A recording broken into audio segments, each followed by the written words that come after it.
All right, welcome everybody to the very first episode of the Vulture podcast, where we will be talking about pop culture. And today, it's The Last of Us. That's how we're kicking this off.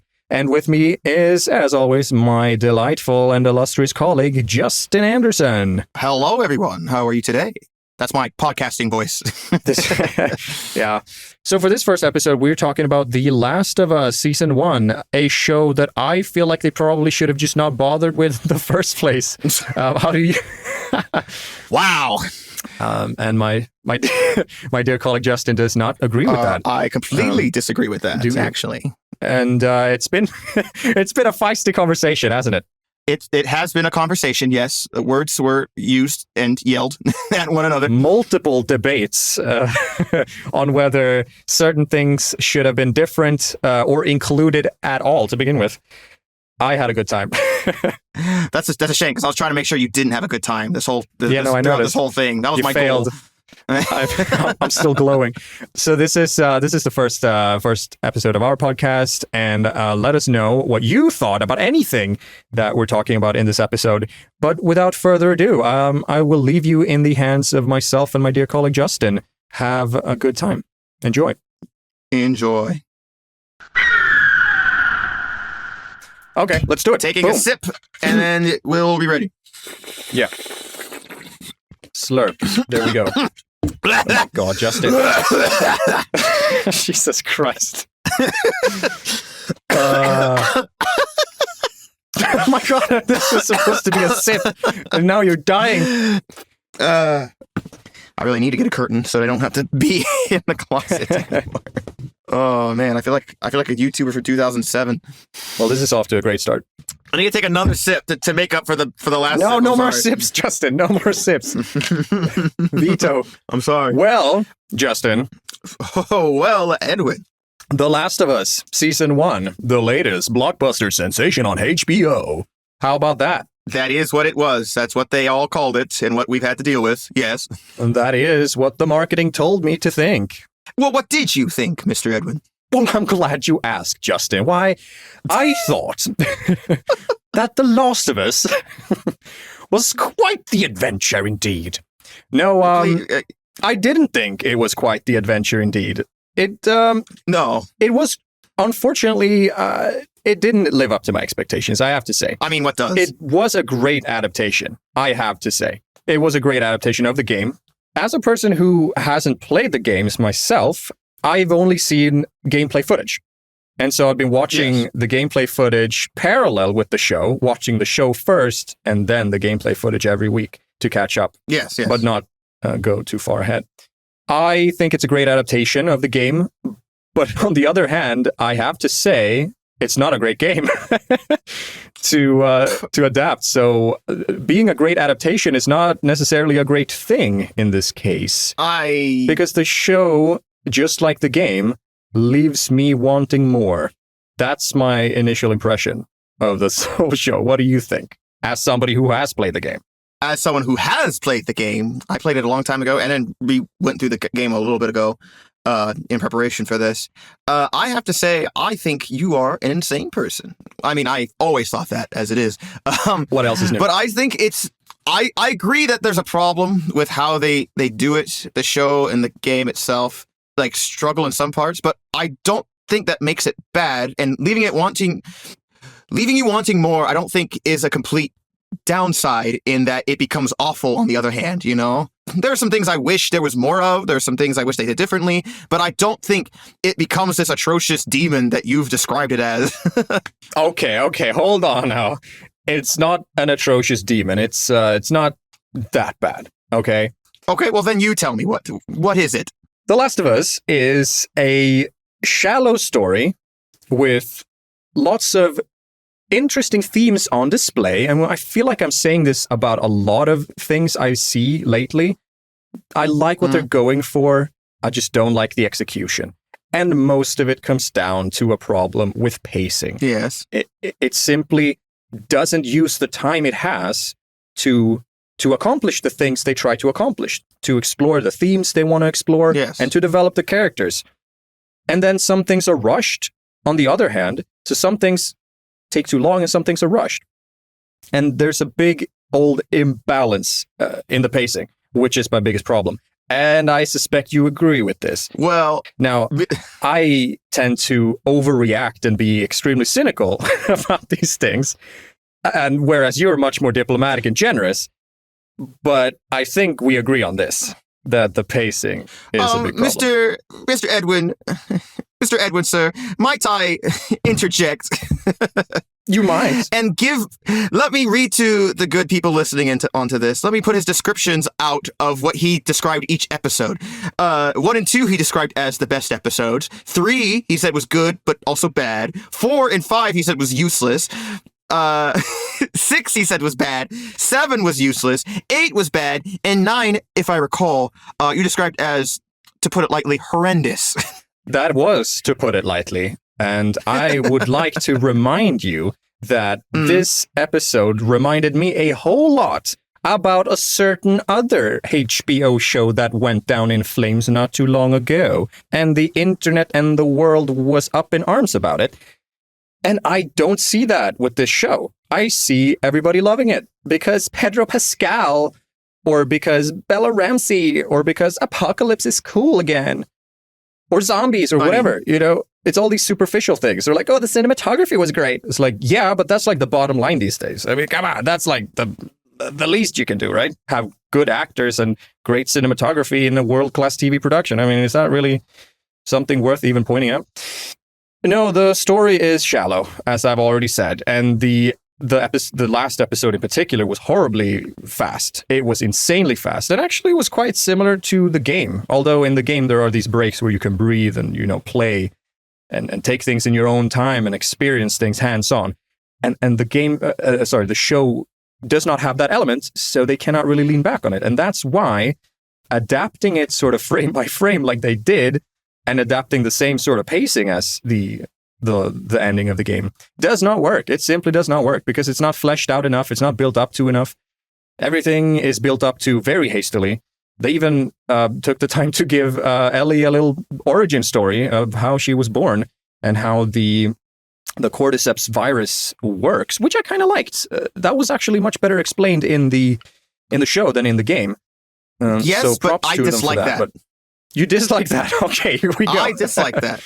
On the one hand, I see in a show where you'd want to do extra pieces like that, and as a new thing, I don't hate it, but I don't care. I don't want to know like the small individual like reasonings for things. It doesn't really matter in the long run because the focus should be on Ellie and Joel, not on all these a million other things. And in this case, giving us the origin story of why she's immune seems odd. It feels like it feels like they're just giving us lore for the sake of like, here is why she's immune, and that's part of the interesting aspect of Ellie is not knowing of why she's immune, and sure, it's just a strange thing that happened because strange things happen. That's fine. Actually, I'll take that. It's a good argument. It's like I always like to compare things to like Harry Potter, like explaining the mysteries. Like we don't want to know like where magic in Harry Potter comes from. It's just nature, right? We don't need an origin story to magic, or how we don't need an origin story to the first Avatar in Avatar: The Last Airbender, like they did in The Legend of Korra. I get that. I get behind that, but I did actually like it because it's. I mean, I wouldn't mind if they didn't show it. It's just that it wasn't as. I mean, with all the other things that were either rushed or just unnecessary, this was not. Neither rushed nor unnecessary, so it was like a fine addition in my book.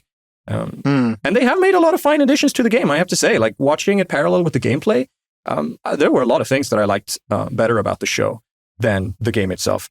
So let's talk about those things, because we're not all about being negative in Culture Vulture land. Yeah, at least one of us. So let's talk about the changes that we enjoy the most.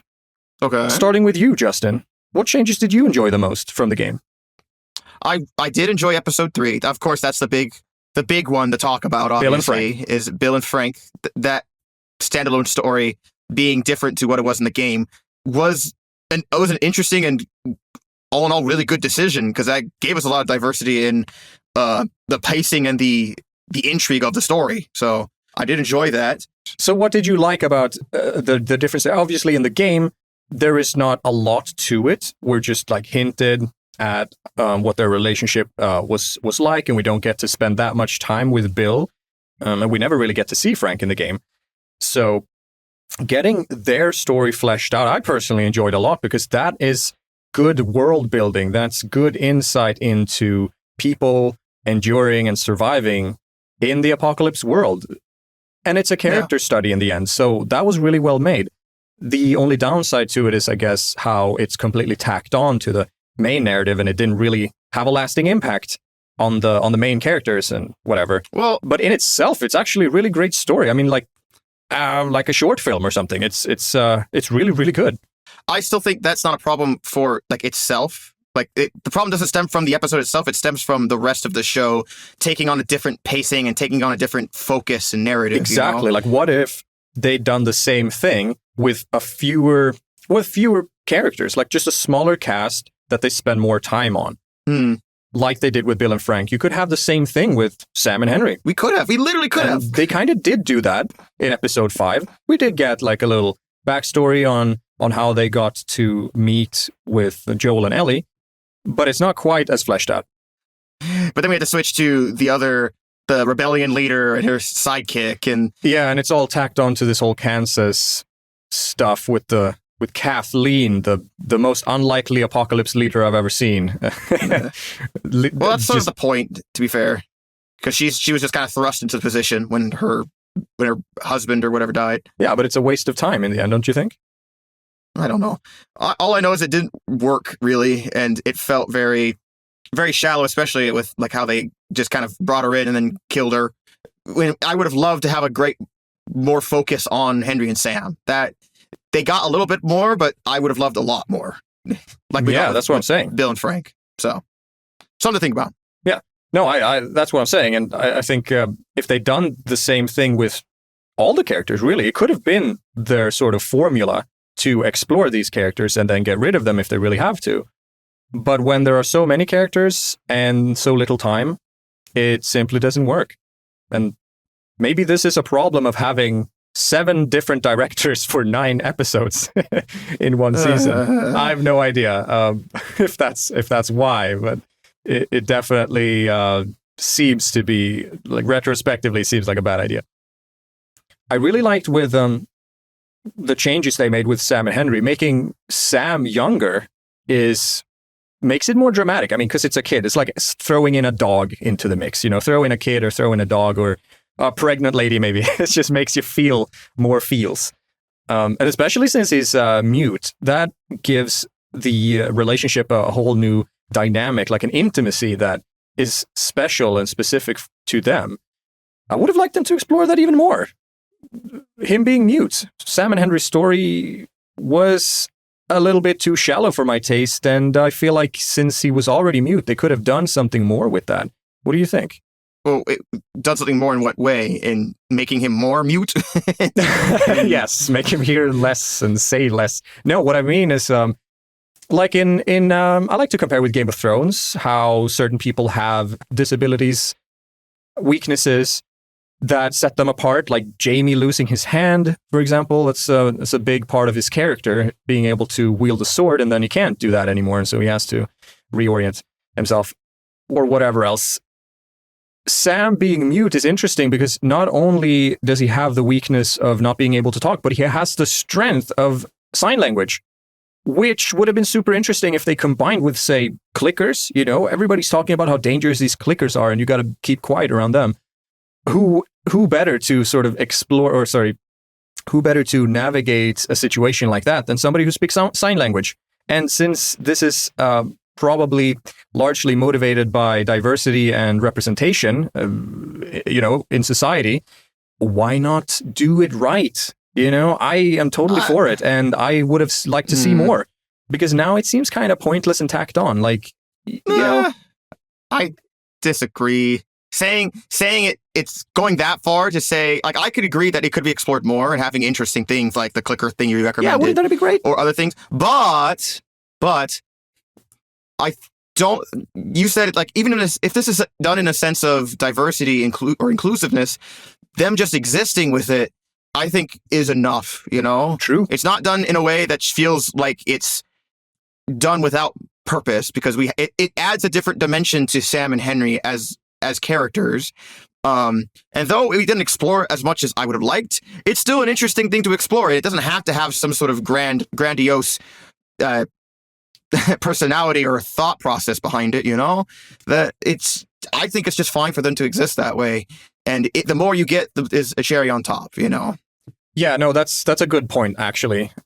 I would have just loved to see him turn his weakness into a strength. Kind of like how Jaime does in season 5 of Game of Thrones, where he fights with his left hand and blocks the swing of a sword with his golden hand. It's a little tacky, but you know what I'm saying, right? Like turning weakness into strength. Well, I mean, going with that is that the problem with trying to do it the way you are is it might become tacky if you try to turn it into a superpower. Yeah, but if you do it right. I think having them be there is enough, and it was interesting, and I liked it. Fair enough. I liked it too, by the way. The collaborator stuff? No, I did not like the collaborator art stuff. That the Kathleen, whatever her name is, the stuff, that could have gone, and I would have been fine. I saw what they were going for with it, and I was like, okay, I see this reflection, this kind of like hinting at, oh, Joel and Ellie, it's just like what he'll do later. It's like that. Yeah, it's like, and the philosophical dilemmas or ethical dilemmas. I get it, but it feels Politics. like they are waving it. They're throwing stuff at you, the viewer, and saying, "Look at it. Do you get it yet?"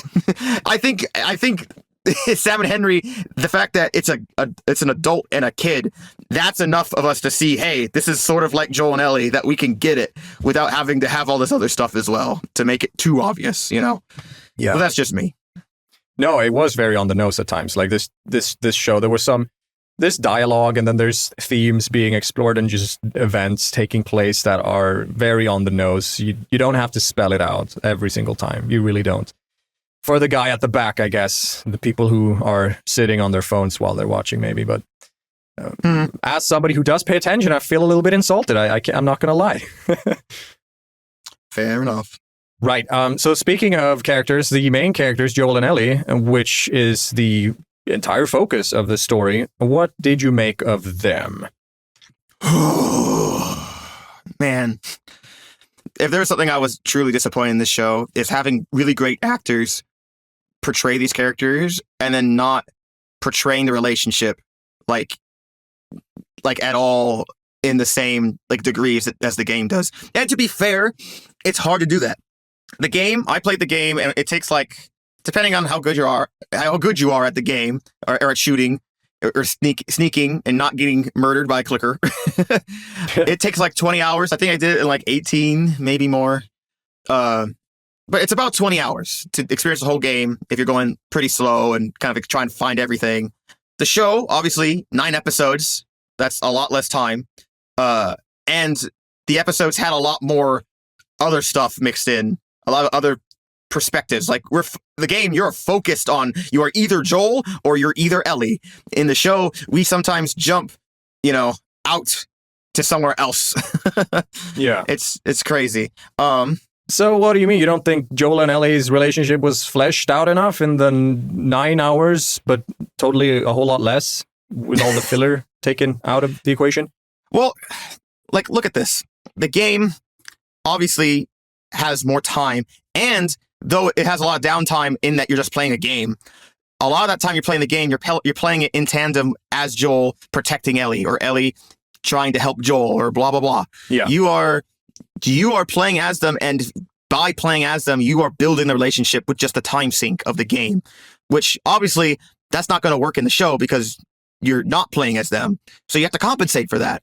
I feel like they try to compensate with that with the, like I said, having more on the nose character, side character stuff happening with Bill and Frank.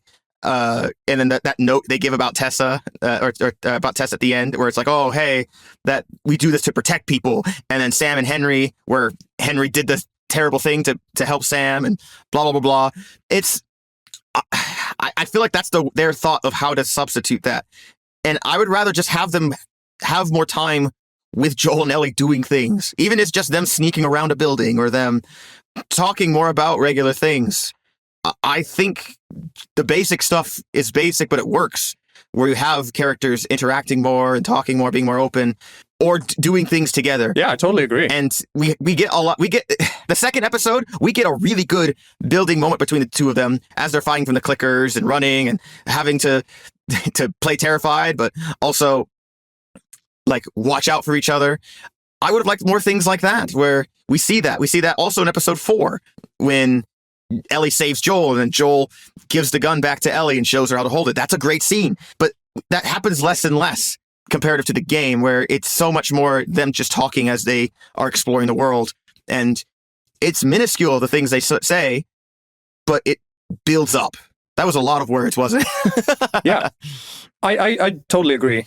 I would have liked to see more attention to detail with their relationship. At the moment, or as it is in season 1, it's pretty shallow, like everything else, pretty much. They kind of just touch the surface of the things they want to explore with these characters and developments.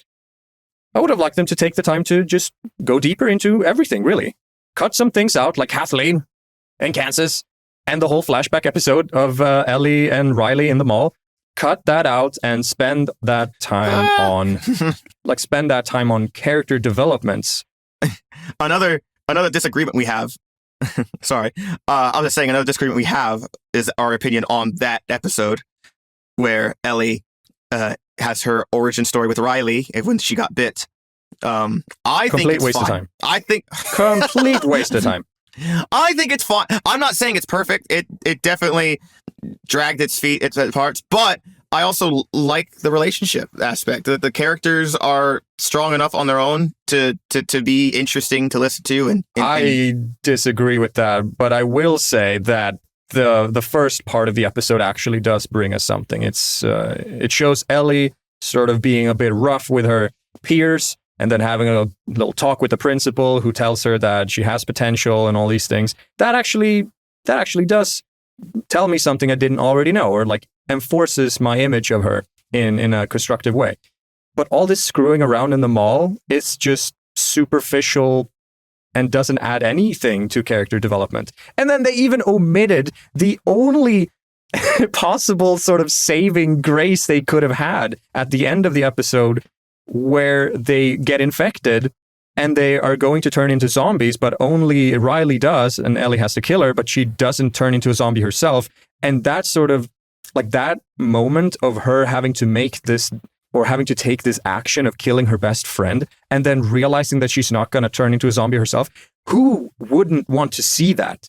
Like, why did they leave that out? That's the only reason you would have a flashback episode like this, to show that moment. That's what it all leads up to. But without that scene, everything else becomes entirely pointless, and it's just a Stranger Things montage of them screwing around in the mall with 80s music.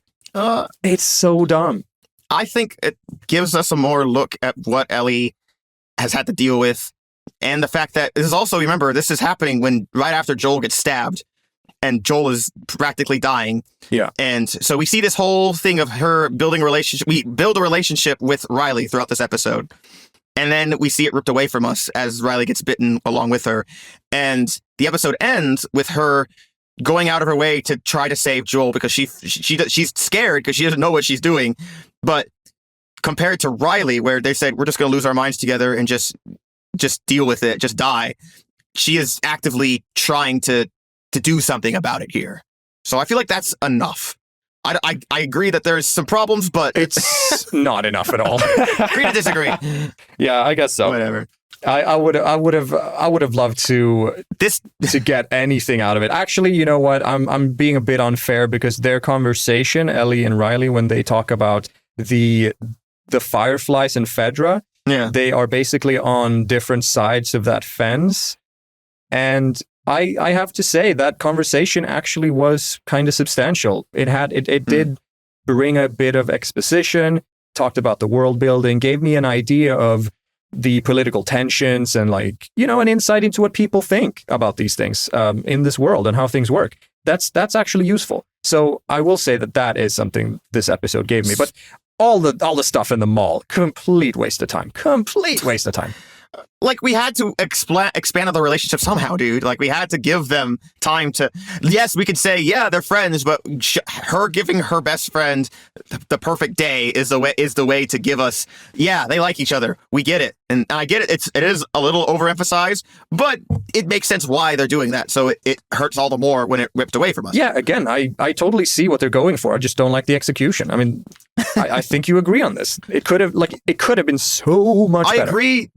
The execution isn't great, but I also don't think it's horrendous. I think it's just mediocre. Well, that's what I'm saying, and I'm saying that mediocre is horrendous. That's like, from a world class TV production. This is HBO. This is King of the Hill stuff. This is supposed to be blockbuster, top shelf stuff. Mediocre is not good enough. It's horrendous. You would be an awful teacher to have. Imagine that you'd be a teacher. Excuse me, kid, you got a C on your test, which means you got an F actually, because you did actually awful. Because I think a C is an F.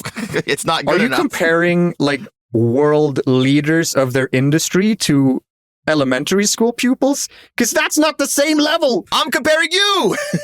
Yeah, but I'm demanding something from the elite here, not from your everyday student at school. It's different. But you yourself said that this adaptation does go above and beyond any video. This is probably, and unironically, despite all the things that people say, because they're saying it because they've never seen other things about it or other video game adaptations, this is probably one of the best video game adaptations that we have. Unfortunately, it is fairly mediocre, but you were taking that aspect and saying it's mediocre, which means it is the worst. Not the worst. I'm saying it's bad. Don't get me wrong. I'm saying it's bad, but I'm not saying it's the worst. I mean, we just had House of the Dragon not too long ago, and that was even worse. That was pretty bad. And that too was an adaptation, not of a video game, of course, but of a book. So in the end, it's about telling a good story. That's what it all comes down to, regardless of your medium, regardless of your source material. And The Last of Us the TV show is very much a mediocre told story. I think it's simple. A simple story told in an okay way. And it really, the game I prefer because of the amount of time and effort that you get to put into the story, so to speak. Because that does make a difference in my mind. Of course. Versus here. Yeah, like the medium of video games is so different because you have that hands-on experience. And that cannot be translated into TV. This coming from the guy who didn't finish the game because he didn't like the gunplay. Yeah. Why wouldn't... Well, I mean, can you blame me for not liking the gunplay of a clunky FPS from 2013? I mean, we've had great FPSs from since like 2006 or even before that. It doesn't reach the level of Call of Duty. Yeah, they should be sorry because I mean the same studio developed Uncharted, and that's not so clunky. It's almost smooth. the same as an Uncharted. What are you talking about? That's not my experience with Uncharted. Maybe I played it on different consoles or something, but I felt like... that is actually an interesting aspect. I played the first two Uncharted, and I thought it was extremely mediocre because the gunplay was and you have cool action sequences, sure, where you're doing the stuff for like the falling train or the plane or whatever. But the stories themselves were like, I tried playing the third one. I couldn't finish it past the first episode, like the first part of the game. Wow. Which is, ironic since I played The Last of Us and you had a similar experience with that. That seems absurd to me that you would play Uncharted and then say, yeah, that's so much better when the gunplay is almost not exactly the same because there's a lot more focus on stealth in this game. No, I'm talking about the aiming and shooting, how clunky that feels in The Last of Us. That's the gameplay. It's fairly similar, man. Like just aiming and shooting. I don't talk about if you're supposed to jump through airplanes or trains or sneaking around a bookshelf. That's not what I'm talking about because that's more story driven actually, or like a completely different dynamic. But the way the gun feels in my hand is basically what I'm talking about. And that was pretty clunky and pretty unappealing when I played The Last of Us. It's a bit like what's it called? Gears of War, I think. The first Gears of War, but worse, like a worse version of Gears of War, and that came out like so long ago. I think you're blowing out of proportion. The point I'm trying to arrive at with this is okay. The Last of Us, the gameplay, the gun in my hand is clunky, not good enough for a game. The story is okay. You've got this below mediocre gameplay plus an okay story. That's not great. All things considered, that's not great. So I actually don't like the game that much in the first place. And then you've got this TV show that translates an okay story and does little to nothing to improve on it. And you also lose the whole gameplay hands-on experience. It's just a lesser product in the end. You know what I'm saying? No, I don't, because you're wrong. Yeah, you know what I'm saying, Justin. It's okay to disagree, but you know what I'm saying. I get what you're saying, but I think, especially since you're saying that the gameplay is bad and I take out the gameplay and you're like, and now it's worse. That doesn't make sense to me. Yeah. At least, you have time to breathe in the game and reflect on all these little bits of information that you discover in the game. In a TV show, you are not in control of the pacing, and so the show has to do everything for you. And that's the tricky part. You can't play the show the same way you play the game. And they've only really realized this in episodes 1, 2, and 3. That's when they did it right. They told a story in the medium of television, like you're supposed to, especially in episode 3. I mean, that's the best sort of storytelling I would say that they have. They still do storytelling in the other episodes. It's just not... They do. Of course they do. It's just the best episode is like episode 2 and 3, because that's when the story was told in the medium of television in the best possible way. It's not that there isn't story in the other episodes. It's that there's a lot more shortcuts and a lot more... That's what I'm saying. A lot more just cheap tricks to try to get you to care, if that makes sense. Yes, like the pun book. The pun book was in the game too. So like, I agree that there should have been more to that than the pun book. I feel like that should have been over like maybe a few different episodes rather than like just the same episode, the same 2 episodes or whatever it was. And there should have definitely been more time for them, more interactions of them doing things together, or him showing her things, or even her showing him some things. Yeah, like different things, not the same thing over and over. Yeah. Because like they do the pun book like 2 or 3 times, which is, that's cheap, dude. The first time I was like, oh my God, come on. And the second time I'm like, Jesus, guys, how many times are you going to use this shortcut? It wouldn't be cheap if there were more like examples to cut between for them building their relationship together. What, like more jokes? And so, you know what I mean. I know what you mean. Yeah. Okay. Well, let's move on to something completely different. Something I like the way they did. Really only in episode 2, but they did it really well. They translated the suspense and the action from the game so well to work in TV. I really like the scene with the clicker. And I wish they would have had more of that. Stuff like that. Not necessarily clickers, but I would have liked to see more of those too. But the suspense. It's ironic because in the game, obviously you're portrayed as an apocalypse and zombies and whatnot, but you kill just as many regular people as you do like zombies. Oh, yeah, of course. Like just like any good zombie, story, it's not about the zombies, it's about the people, right? But I think... Man, it really was like a drop off after, not a drop off, but like they really dropped the ball from doing the action in that scene with the clickers and whatnot, and then didn't really do it for the rest of the show. They focused on the drama aspect, which I mean, it's HBO, so of course they're going to focus on the drama, but a lot of the game is focused on that action and learning things from the action, if that makes sense. Yeah. Building up rapport and connections with characters with the action.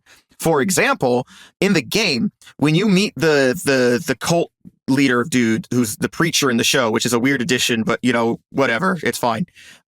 David, you meet him, and then you point your gun at him and say, "Hey, that's my deer," and then he's like, "Well, we'll make a trade."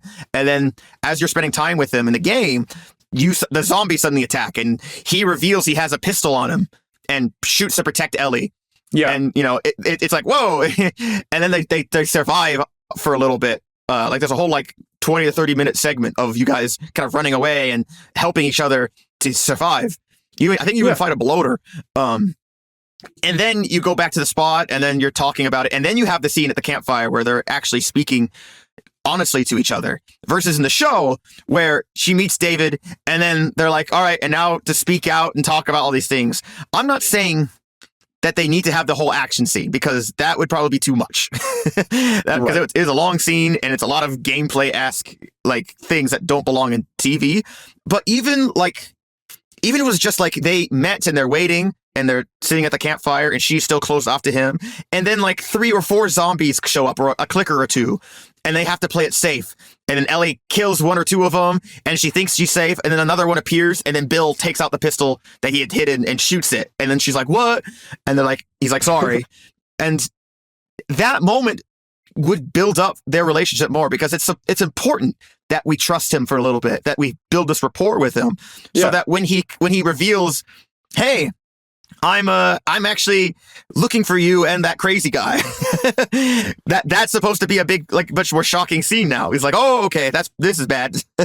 Yeah.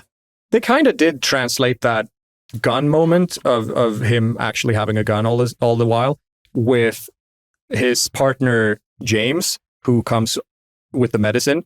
Yes. He's talking to Ellie by the fire. It's a pretty poor dialogue there, but James then shows up with the medicine and he is behind Ellie, and then David says, you can put the gun down. And Ellie doesn't even realize that she, could have been killed there and then. That happens in the game too, though. Right. Oh, okay. Well, then it's a similar thing, right? No, I think of course it's more substantial. It's just more everything in when he had the gun the whole time and he protects her with it. That's just more of everything. I agree. How about I give you a different example? Joel getting hurt. Joel gets hurt in the in an incredibly terrifying way in the game, where they go through the university and they're trying to find out where anybody is, and there isn't anyone there. And it's a whole section. And then when they find out where to go, and then some people show up, they have to fight their way out. Joel falls off like the 2nd or 3rd story of the building and falls straight onto a piece of rebar that goes straight through him. And it is a gut punch. Literally. Like, you're just like, oh, yeah. And so you have to like literally pull him up off the ground, and he's like, Ellie's yelling at him to like bulk up to just get through it. She really comes into her own during the scene to pull him through it. The power shift is there because suddenly she's in charge of pulling him out of the building. Yeah. And it is devastating. In the show, we skip it. They turn it's like a 40-minute scene, like of all that stuff happening, of their going through the university and whatnot, into like 10 minutes. 10 minutes. Yeah. And him just being stabbed by one dude that he kills it's so lame. The action for that scene is like, that just feels so much less impactful. I get that they're like trying to speed things along, but that should have been its own episode. I feel like they could have really added some things to make it more interesting. Yeah, like exposition. They had an opportunity to have a bunch of exposition. They could have found a bunch of clues about the fireflies and the cure and whatever else they wanted, and they could have had like a bonding moment or something right before he gets, stabbed or something. There was so much they could have done in that space of the university, but since they didn't allow themselves that time, they just had to rush it, basically. And that's a shame, because there's so much potential here. That's why I'm such a hater. I'm hating all this unfulfilled potential. Well, I see. I hate it. No, I hate that part. I hate that they did that. But I also see why they did that, for pacing's sake and for TV. And to be fair, if you're looking for things to cut, that section is like prime material to cut, since it's literally just them running around a university. But I feel like it's still necessary to build up, and it's the first moment in the game. It's right after they leave Tommy's, and they're actually enjoying each other's company now.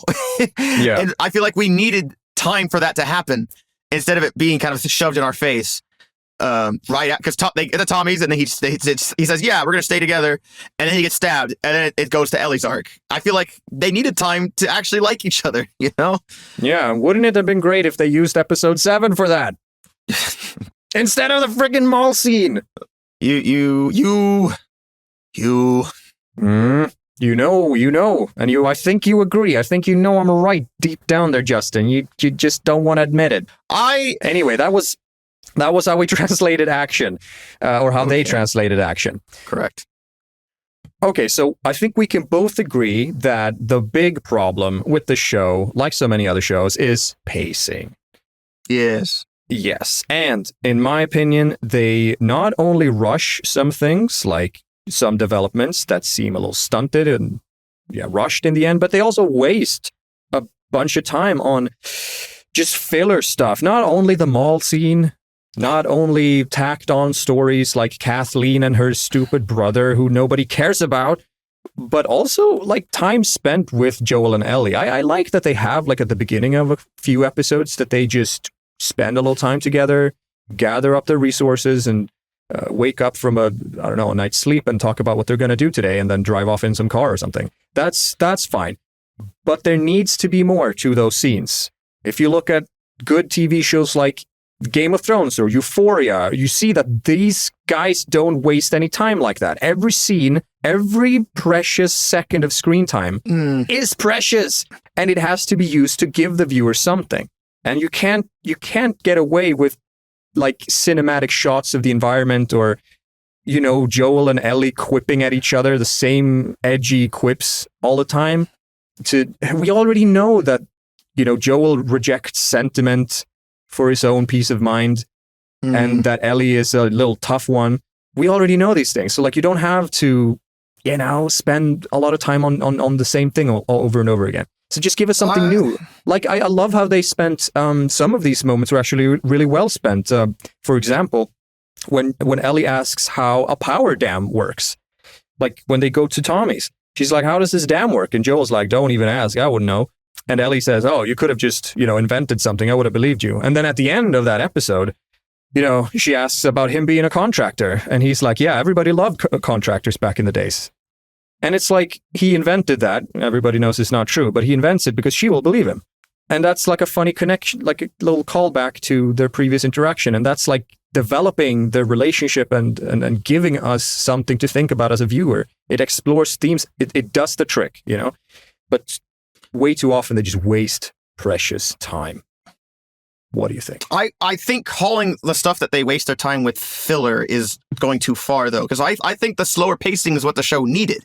Doing smaller things is because the show is a character study. End of sentence. That this show it should be a character study, and what I say, it means it needs to have more time for these characters doing not mundane things, but just things together. I feel like you started by disagreeing, but then everything you're saying is like just speaking to my point here. I think we're agreeing here. Well, I think we're both disagreeing and agreeing is the thing. I think that it should be slower pace, but you make it sound like every scene has to have some sort of narrative plot point happening or something really important happening. No. What I'm saying is every scene should have something, whether it develops the relationship of Joel and Ellie, develops character, world building, some sort of exposition, or even just giving the viewer something to think about. Joel talking about what the world used to be like. My point is stemming that you said you called this show having a lot of filler. The stuff they put in the show is used. There is setup and payoff. It's just it's very cheaply done and done very unsatisfyingly, like in certain aspects. But episode 7 is filler. It's not! The mall stuff is filler because it doesn't do anything. It doesn't accomplish anything. I literally explained it to... Oh my God, how am I going to get this? I will give you, granted that Bill and Frank is not filler. It's a little bit tacked on, great story in and of itself, but it's not filler. I grant you that all these little interactions with Joel and Ellie where they just don't really do much, it's not filler. It's not very substantial, not a lot is happening, and I don't like that, but it's not filler. However, episode 7, and anything with Kathleen, everything with Kathleen, and episode 7, filler. Take it out, and the show is better. It's better without these things. Kathleen, I agree, it's better. It would be probably better without it in the show, but I don't think it's filler. That's the problem. I think it's just it's poorly done is the problem, and it poorly resolved where she goes after Henry and Sam, and then zombies show up and murder them all. That's not a resolution. Yeah, she's technically just part of what's happening to the main cast, so yeah, it's technically not filler, but episode 7 is the definition of filler. You can literally take out the entirety of episode 7 and nothing changes. We even come back to that point at the end of the last episode where she reveals about that to Joel, which is important to her and important to us because we see that happen. And again, I'm not saying they did it well. I'm saying it is still an interesting point to have and to talk about for Ellie. I wish they did it better, but I still think it isn't filler. It is something I think is not completely necessary because, again, it's based off a DLC for the game. So it's not something that is in the base game, but I find the way they do it, it works for the narrative they're trying to sell for Ellie's character, because Ellie's character is different in the show compared to the game. She's a lot more crude, a lot more like of a... I actually don't like that aspect of how much more violent she is in the show, like initially, how much more ferocious. But you know, it's a decision they made. And I was like, I can deal with it because that's like, okay, I see at least what they're going for. And it adds a different dimension between her and Joel's like relationship. So I can at least understand it. However, I think this side story that they pull into helps kind of give her more dimension. Side story, you say? Yes, this side story that kind of goes into the side character of Riley. Side story, but not filler. Yes. Like Bill and Frank. Not as good as Bill and Frank, but of the same... I mean, I see your point. You're not wrong. Because I'm always not right. Void Thank you. of things. You're not wrong, but you're also not right. Like, what does that mean? I don't know what you're trying to say. I mean, you're defending episode 7. I get it. It's not without its merits. It has the politics in there, which is interesting. It has the principal, Fedra principal talking to Ellie, which is also not bad. It's actually kind of good. Talking about any of that. I'm talking about the relationship with Riley. It's completely. I mean, again, I like what they're going for, and they could have used that for something. It's stuff they could have used for something, but they didn't in the end. That relationship does not change anything in the end. It doesn't lead to anything. So if they change the ending somehow... Ellie. I mean, does it though? What? How? I don't see it. Well, tell me. This is like her moment where she chooses to die and doesn't. And then, so now where she... The moment we never got to see, like the pivotal moment that they never showed. It's all telling us about it, but never showing it. Yes, that moment. Bill and Frank, the ending of the Bill and Frank episode has the letter that they give to Joel. So the whole point of this episode, despite it being, as you say, tacked on, is that connection with Joel where he writes to Joel saying, we are here, people like us, the violent ones, the crazy ones, so to speak, are here to protect those that can't, that we love. And so that the Bill and Frank stuff is meant to show an aspect of Joel that gets brought out by the end of the episode where he says, all right, we're going to do this. We're going to go to my brother Tommy. That's what we're doing. Versus in the backstory episode of Ellie, it shows Ellie and Riley doing all this stuff together, having a relationship, and then it dying, and Ellie choosing to die and to basically not even try to survive, not do anything, just like we'll just die together. That's not her goal with Joel. It's like, we're going to live. I don't care what it takes. I don't care what I have to do. We're going to live. Is it done well? Maybe. Kind of. Not really. At the same time. It depends on the part of the episode. But it's still doing the thing. This show is like, I like to describe it as it's got a lot of good foundational supports and concepts, but they ran out of money because they spent it all on the foundations and whatnot. And then they filled it in with a lot of cheaper concrete and cheaper plaster and whatnot. So it's a little mucked up, but it still functions. The foundation is there. And so calling it filler, I think, is going too far. Isn't that kind of like saying that if you have a filler episode in an anime and you're using the characters from the main narrative and you're in the same locations that's the main narrative, that's also like using the foundation of the actual story, but then it's not very well executed? Isn't that exactly what filler is? Filler in anime is stuff that does not happen in the manga, and they're just letting happen in the show usually in order to compensate for time to catch up. So you have the main characters, but you have stuff that happens that has no impact and has no revelation on the main plot. And sometimes stuff happens that almost that counteract the main plot sometimes, or like bring in aspects that are supposedly for world building, but are honestly there just for no reason. You're literally describing episode 7. We learn things about Riley, about Ellie, about Fedra, about the Fireflies that we take with us. That's true, and that's what I'm saying, but it's like 95% filler. So I agree. It's not all filler because, the politics and the Fedra principle, these things are not filler necessarily. They're not very substantial either, mind you. But the entirety of Riley's inclusion is filler because it does not build up to anything we didn't already know.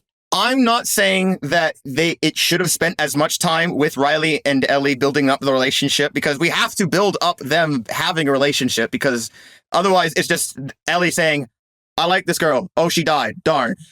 Having this build-up moment of them together and interacting with one another and being angry but happy with each other gives us character traits and builds up our Yeah, but they didn't do these things. They did not do these things. They did not build up these things. I know they technically screwed around in the mall together, but it did not do these things for character development that you're describing. Again, agree that what they're going for. I'm not saying they did it well, but they still did them. You can't say they didn't do them when they literally happened. No, but that's just the thing. They do them, or they are attempting to do these things, but they're not accomplishing that goal that you're describing. They're not accomplishing that goal for you. Yeah, okay. Yeah. For me. Fine. This isn't a problem of whether or not they did something. This is a problem of suspension of disbelief, of whether or not you believe the things they're doing actually add to their relationship. Because for me, I think it does add to the relationship, the things that they do, that Riley is doing for Ellie to to keep the friendship alive, so to speak. I think it's done I get it. a little too sappily, and I think it's done a little too long, but it is done with that idea in mind. And I think putting that aside and saying it's not done at all, it is all filler, I think that's just going too far. They didn't do it well enough to even warrant doing it at all. That's what I'm saying. So, they could, because, if they just tell me what they're going for, it's just like somebody showing up on screen and saying, Ellie has a friend, they cared about each other, then she died. That does the same thing for me. That's like awful. Them showing me this screwing around in the mall doesn't do much more than somebody just saying it, which they already had said, like in episode 6, where Ellie was like, everyone I ever cared about has either left me or died. That's all I need. Or actually, I would like to have more. But episode 7 does not give me more. Episode 7 does not give me more than Ellie saying that. It doesn't. We literally see one of the people that dies. I know, but we don't see her die. So we don't see her die. They wasted the opportunity to make sense of all this mall stuff. In the end, it was a waste of time because they didn't have that last scene that ties everything up. So they might as well not have done it at all. I don't think we could spend all day talking about this. We could spend all day talking about this. So let's agree to disagree and move on with our lives. I think so. And I would love to know what any viewers would think about episode 7. Was it filler or not? Actually, I'm going to put a post on YouTube community about this. Was episode 7 filler or not? You have to use my adjectives. The last thing we're going to talk about is what we would have done differently with the same amount of time that they afforded themselves in this show. So yeah, this is the interesting part. How would you redo the show this season 1 of The Last of Us, Justin? I'd cut episode 7. I'm just kidding. See, I would probably take out the Kathleen part. That aspect of Henry. I think them being just random people as well, I think that's fine. Because I would like, if we take out the Kathleen stuff and make it much more just focused on Joel and Ellie and Henry and Sam, I would like more time with them. I would like the episode to end with them escaping the city in the 4th episode, and the 5th episode being like in the game where they spend some time actually together in butting heads and whatnot. I like that. Yeah. I would think it'd be better to have time spent that way, giving us some more dimension and more world building, more diversity of location. But that's just me. I would have done the same. I would have loved to not have anything to do with Kathleen, big waste of time, and spend more time developing Sam and Henry. I could even see doing the little backstory on them, which is really cute. I especially liked when this little orange reflection in the window, sort of painting Henry's face orange, just like he had just painted Sam's face with orange. In a very symbolic way. That was really cool, and I would have liked to have basically a Bill and Frank's sort of episode with Sam and Henry, and then Joel and Ellie show up. You could basically have the entirety of episode 4 dedicated to Sam and Henry, exactly the same way as Bill and Frank, and then episode 5 is them together, and then Kathleen can just rot in hell. Okay, again, I saw what they're going for. It just didn't work at all. And I think for time's sake, it would have been better to have that out. I think they could even add some things about sort of Henry being this collaborator person who's done something bad. I know they talk about it and we don't really get to see it, and Joel gets suspicious, and that's similar to the game. I like that trope, and they could have maybe expanded on that and sort of, not make a whole new character to portray this in Kathleen, but rather maybe they run into trouble, something that Henry didn't tell them about, and then it's like, whoa, what's happening? And Henry's like, shoot, this is the consequence of my actions from before. And then he's like, oh, you didn't tell me about that. And then something happens, and then they get out of it, and then Joel gets a bit suspicious about Henry, and he's like, yeah, okay, so cards on the table, I did this bad thing, but then Joel understands, and there you go. I mean, that does happen in the show, though. Yeah. No. That does not happen in the show. What is the sudden consequence that they suffer because of... Yes, it does. Sam and Henry being the most wanted people in the city is the consequence. That's the reason they're running away in the first place. Yeah, that's what I'm saying. Like, they could have had that be more of a subtle thing and that we don't really get to know about until this consequence sort of hits them in episode 5, where, they would be together. Joel, Ellie, Sam, and Henry. And so that's when he explains, okay, actually I did these things, these bad things. That's why we're experiencing this. If it's like people shooting at them or whatever else, maybe the sniper spots them or something. Okay. I don't know. Just I liked it better in the game where Sam and Henry team up with Joel and Ellie. They're getting away, and then Joel gets stuck somewhere, and Henry grabs Sam and says, sorry, we're out. We can't stay. And they book it. And then Ellie stays back with Joel, and then they jump off the bridge and almost die, but then Henry and Sam, who had left already, jump in the river and save them. Joel, of course, is pissed. But I think that's a much better connecting point to Joel, because that is exactly what Joel would do by the end of the show, and what he does by the end of the show, where he does anything for the one he's protecting, even something awful like leaving other people to die. That just works so much more simply, and I feel like that would have... You don't need to have this whole giant backstory in order to do that. You just have a situation come up instead. And I think that goes further than having to set up a whole scenario, at least in my book. In the end, it's all about execution, right? Yes. Correct. Yes. So I would have had them execute everything much better. Would you change anything about the episode where they meet Tommy? The stuff they added with his wife was a little strange. I felt like that was all, like they just had that in there for no reason. It wasn't bad, but it was just strange. Yeah. Whereas before, she was just a very, very minor character that didn't even talk to Joel, really. Just yells at him. Yeah. But as a concerned woman, and giving her much more, I would change that, maybe just take it out, or give her an actual reason to be more stern and wary of Joel. Have them have an interaction of some kind if you're going to do that. Right. Rather than just have this tension built up and then let it go. But what are you going to do? Yeah. Would you change something?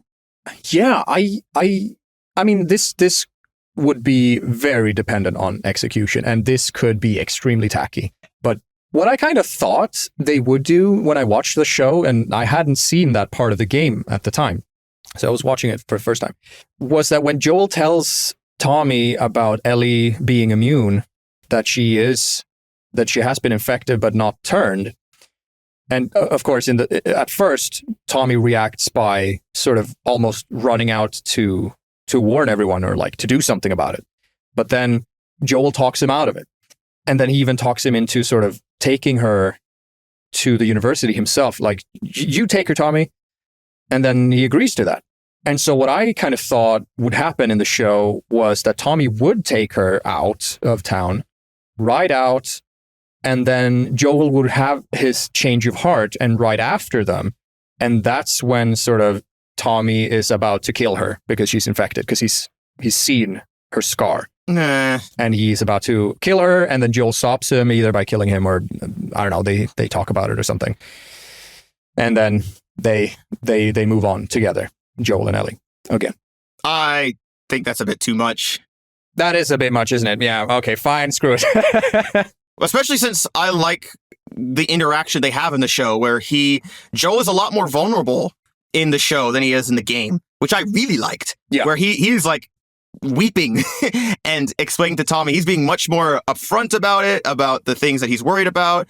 And though it is tacked on, the Joel being like having like, oh, I'm having a heart attack, whatever. Yeah, it was over the top, I think. All of that was. If they did it throughout the show, maybe, but the fact that they did it just in the same episode as he talks about it with Tommy, and then they don't worry about it afterward. Exactly. That's dumb. That's really dumb. His PTSD basically just comes and goes. But I like the idea of it because he is old and he is this character that is weak in some regards. And they set up a little bit of it where when Ellie saves him, because he's deaf in one ear. I like that. If they had done more stuff like that to set up his age weaknesses, yeah, I would have really liked it more. But alone in a vacuum, that scene is really good where he's talking about like, I'm old. I can't do this anymore. I don't think I'm just going to kill her. I'm just going to get her killed. You need to do something, please. I'm begging you. Yeah. Like he's much more desperate than he is in the game. Where in the game, he's a lot more like, please, I'm like he's like, you owe me. Versus here, where it's more like more desperate. I'm begging you. Yeah. I totally agree. All right. Well, so we're not changing anything about Tommy then. I know you don't like the university. So how would you do the university different? Okay, look. I think the university could be its own episode because, like I said, there's a lot of potential there to have stuff happen that they didn't do in the game that they could add. In the game, you get to the university and you're trying to figure out where they are and you're finding some recordings of people, of doctors, one doctor in particular who's in charge of the monkeys or whatever that they do experiments on with the infection. And as everyone's packing up, he gets bit by one of them. And in the game, I love that part of the game. Yeah, you find out about the Fireflies and where they went through this doctor. He leaves a voice recording saying, I'm dying, I got bit. This is my life story. The Fireflies are in Utah. And goodbye. And that's how you find out. I think a great addition would be if they get to the university and they find the doctor. I think that would be cool. If they get to the university and they find the doctor and he's still turning, if that makes sense. Like they just missed him, or if the doctor had stayed behind and was like in charge of letting people know about it, but then he got bit like a day or two before, or like just a few hours before Joel and Ellie get there. And then they have to try to wrestle with him as he's turning to try to convince him to tell him about the Fireflies, and he's like going insane.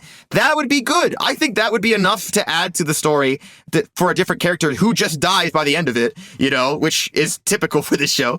But would be enough of a twist to give us some more intrigue. Exactly. I like that a lot.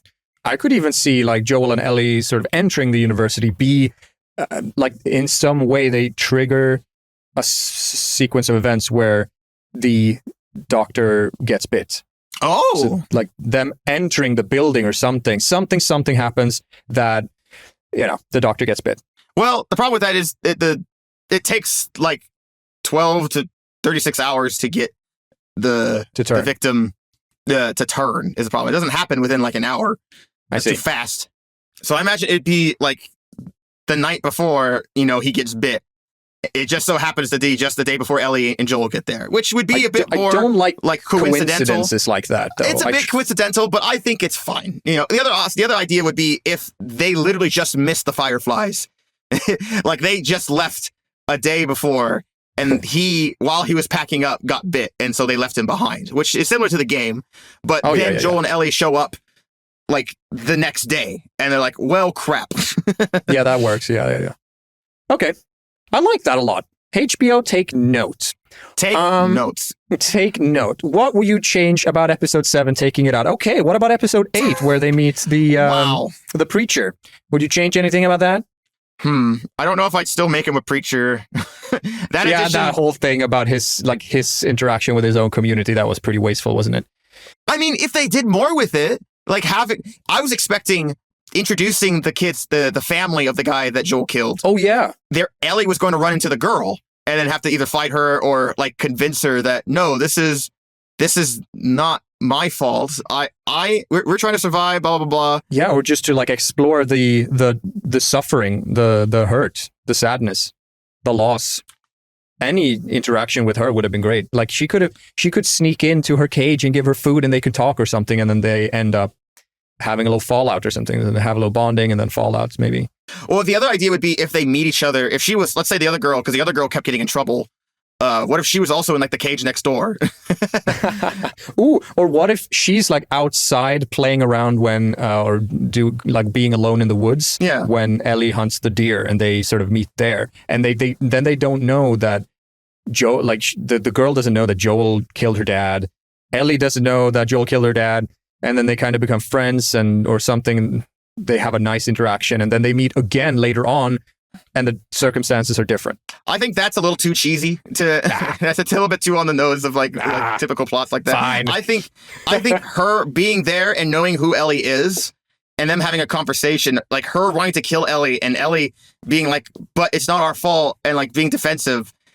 But she's very violent as a character, and so would end up like hurting her or something. But then like feeling bad about it, and then like doing something to help the girl to show good faith to her, be like, look, we're not trying to kill people, we're just trying to, I've got the weight of the world on my shoulders, we're trying to survive. I like that. I feel like having that be much more of an interactive, like, and then the girl end up releasing her, or the girl ends up hiding her or something, I don't know. Something happens. An interaction between them, because we set up this girl for no reason. The girl and the mom. Yeah, exactly. She's completely pointless, a bit like Riley in the end. Yeah, totally. What about? Oh my god. Well, okay. Anything else on that whole arc? Not that arc, but I would like I can't believe they made the last episode shorter. The last episode should have been at least the same length of the other episodes. Yeah, it was like 43 minutes. I couldn't believe it. Especially since the first like 10 minutes was dedicated to the birch scene, and then we had all the drama stuff happen, and then they get flashbangs, which was kind of a dumb version of what they do in the game. Yeah. Where in the game they like survive falling into the sewers and like nearly getting drowned. Maybe not something exactly the same like that, but I liked them. The Fireflies finding Joel, trying to save her life. Yeah. Like going out of their way to save her life. And then, they knock him out, and then they're immediately trying to take it away from her. And so what do you expect Joel to do the next scene? It's like, you took this man who was doing CPR on this girl, and then you say, oh, by the way, we're going to kill her for the good of humanity. Yeah. I think that changes the dynamic here with just having him stumble on them like that. Yeah. I was just going to say, and the fact that the whole shooting scene, it is over the top, and it is a lot more of a surprise to the show, people who are watching the show, because in the show, you don't kill as many people as you do in the game. The game, you're killing tons of people all throughout. And then, the ending is no different versus the show where you kill a little bit. Death is not uncommon, but you're not killing like entire groups of people as Joel. Like a whole building full of people. But that last scene, you literally like wipe out an entire like floor or two of people in just one go. That's just like, whoa, okay, Joel. Yeah. But I didn't like it being a montage. I would have liked it to be, what I would have liked is if they had time for Joel to be around the other guys, maybe before Marlene showed up, it was just him and the guys, and like blah blah blah, and they're saying, oh, the other kids in the other room, we got to keep you in here for a little while because of the big boss, blah blah blah. The other girl's safe, blah blah, and then they start talking to him, like getting like, and they like maybe talk about their lives a little bit, like, oh yeah, and like they're just shooting the breeze, like him, the other guards, and yeah, they actually have some rapport together. And then Joel having to immediately go out and kill them all would be a lot more of like a wow. Yeah. It still hits hard, like I said, with the way they set it up. I don't think it does. It's not at all. I thought it was silly and stupid. What? Yeah, I thought the whole thing. I don't even know if I agree with the whole story beat as it is of him being so protective of her that he would murder all these people, plus throwing away the chance of saving the world. I don't know if I agree with that. I mean, I don't feel like the buildup is quite there. Okay, we've already talked about how the relationship isn't as well built up as it could have been, but we've already reached the point in that end of the story where their dynamic is father-daughter. Yeah. And so I think that's enough to be at that point where he is about to lose another little girl, and he's like, no, I'm not letting this happen this time. not for anything. Yeah. So I think that's enough. I agree again that the pacing and the build-up could have been done better, but I still think it's done. There is enough there to work with. I just wish there was more. Fine. Yeah. Okay. Yeah, I actually don't like how the game ends either, I have to say. So I don't know if I would have done much different. I mean, because the show ending and the game ending is so similar that there is the difference is negligible. Really, I would have probably changed the game if I change anything. So it's not really a show problem. It's a game problem, especially with how they sort of end up. They just kind of teleport back to Wyoming, and who cares? Yeah, I guess. Yeah, I don't know. I'm not asking for, them driving off into the fucking sunset or something, but I don't know what I'm asking for. I don't know what I would do differently. Just kind of confused by the way the game and the show ends. I don't see how you could be confused because it's pretty self-explanatory. Like it is, but like I'm confused by why I'm not into it. Why do I not like this ending? Oh, I see. I think you're just weird. I'm not actually sure. For once, I'm not actually sure why I don't like it. But that's a me problem. That's not the show's fault, I guess. So, yeah. I guess. Awesome. I guess that kind of wraps it up. What would you change, Mr. Audience Man, watching this at 2 a.m? Tell us in the comments below. Wow. Very well. And like, comment, subscribe as you do, because we've not only got conversations like this and feisty debates about pop culture coming up, we've got a whole series on Justin watching Game of Thrones for the first time coming up. So stick around for that. Hooray. And as always, let us know what you think about anything that we've talked about today. We are active in the comments and we will be checking you out as you have checked out us. Thank you very much for tuning in and have a great time and see you next time. We'll see you next time. Peace. Bye.